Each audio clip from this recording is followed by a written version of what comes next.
ഈശോ മിശിഹായ്ക്ക് സ്തുതിയായിരിക്കട്ടെ. ഹല്ലേലൂയ. യേശുവേ നന്ദി, യേശുവേ ആരാധന. എന്റെ പ്രിയപ്പെട്ട സഹോദരങ്ങളെ, ആത്മാവിന്റെ ദൂത് എന്ന ഈ ശുശ്രൂഷയിലേക്ക് നിങ്ങളെല്ലാവരെയും യേശുവിന്റെ നാമത്തിൽ ഞാൻ സ്വാഗതം ചെയ്യുന്നു. തന്റെ ജീവിതത്തിന്റെ ഉത്തരവാദിത്തങ്ങൾ ഏറ്റെടുത്തുകൊണ്ട് ഉദരത്തിലിരിക്കുന്ന കുഞ്ഞിനെ സംരക്ഷിച്ചുകൊണ്ട് തന്റെ കുടുംബത്തിന് വേണ്ടി തന്റെ ജീവിതത്തിന് വേണ്ടി കഷ്ടപ്പെടുന്ന ഒരുപാട് ഗർഭിണികളുണ്ട്. അവരെ ആ കുഞ്ഞിന് വേണ്ടി നമുക്കൊന്ന് പ്രാർത്ഥിക്കാം.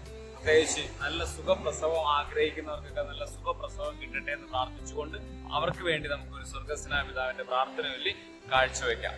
സ്വർഗസ്നായ ഞങ്ങളുടെ പിതാവേ, അങ്ങയുടെ നാമം പൂജിതമാകണമേ, അങ്ങയുടെ രാജ്യം വരണമേ, അങ്ങയുടെ തിരുമനസ് സ്വർഗത്തിലെ പോലെ ഭൂമിയിലുമാകണമേ. അന്നന്ന് വേണ്ടുന്ന ആഹാരം ഇന്ന് ഞങ്ങൾക്ക് തരണമേ. ഞങ്ങളോട് തെറ്റ് ചെയ്യുന്നവരോട് ഞങ്ങൾ ക്ഷമിക്കുന്നത് പോലെ ഞങ്ങളുടെ തെറ്റുകൾ ഞങ്ങളോടും ക്ഷമിക്കണമേ.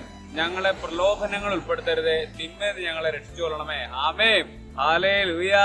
യേശുവേ നന്ദി, യേശുവേ ആരാധന. പ്രിയപ്പെട്ട സഹോദരങ്ങളെ, ഇന്ന് നമ്മൾ ചിന്തിക്കുന്നത് നല്ലത് കാണാൻ നിങ്ങൾ ആഗ്രഹിക്കുന്നെങ്കിൽ.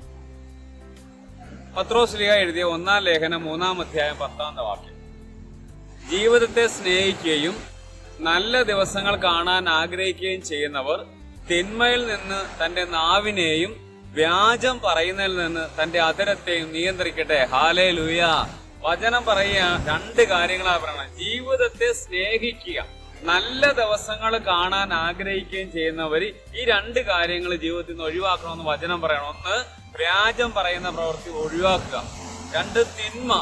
ഈ രണ്ട് കാര്യങ്ങളും നമ്മുടെ ജീവിതത്തിൽ നിന്ന് മാറ്റിയാൽ ജീവിതത്തിൽ വലിയ അനുഗ്രഹം ഉണ്ടാകുമെന്ന് വചനം സാക്ഷ്യപ്പെടുത്തുകയാണ്. അതിന്റെ പ്രിയപ്പെട്ട സഹോദരങ്ങളെ, ആവശ്യമില്ലാത്ത കാര്യങ്ങൾ പറയുക, ചിന്തിക്കുക, പ്രവർത്തിക്കുക, അങ്ങനെയുള്ള കാര്യങ്ങളെല്ലാം നമ്മൾ ഉപേക്ഷിക്കാനായിട്ട് ആഗ്രഹിക്കണം. പ്രത്യേകിച്ച് ഈ നോൻപ് കാലമാകുമ്പോൾ ഈ നുണ പറയുന്ന സ്വഭാവം നമുക്കുണ്ടെങ്കിൽ അതൊക്കെ ഒന്ന് മാറ്റിയിട്ട് സത്യം പറയും. എന്ത് കാര്യം തന്നെ ആയിക്കോട്ടെ. ചിലപ്പോൾ നല്ലൊരു ബന്ധം നഷ്ടപ്പെട്ടു പോലെ ചില കാര്യങ്ങൾ നമുക്ക് നേടിയെടുക്കാനൊക്കെ പറ്റും, അല്പം നുണയൊക്കെ പറഞ്ഞ. പക്ഷെ നമ്മൾ എന്ത് ചെയ്യുക? കർത്താവിന്റെ വചനത്തിൽ അങ്ങോട്ട് വിശ്വസിച്ച് ഇനി ഞാൻ ഒരിക്കലും നുണ പറയില്ല, അല്ലെങ്കിൽ തിന്മ ഞാൻ കാണുന്നില്ല, തിന്മ ദർശിക്കില്ല, ഇങ്ങനെ ഒരു ബോധ്യത്തിലേക്ക് വരിക. നല്ലൊരു ഉറച്ചൊരു തീരുമാനം എടുക്കാൻ നിങ്ങളെ ദൈവം സഹായിക്കട്ടെ.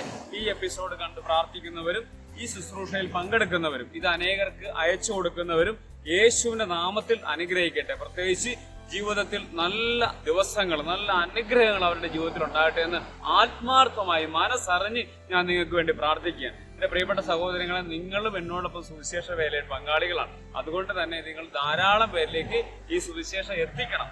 നിങ്ങളുടെ എല്ലാ പ്രാർത്ഥനാ നിയോഗങ്ങളും നിങ്ങൾ കമന്റ് ബോക്സിൽ അയച്ചാൽ ഞാനത് നിങ്ങൾക്ക് വേണ്ടി പ്രത്യേകമായിട്ട് ഞാൻ പ്രാർത്ഥിക്കുകയും ചെയ്യും.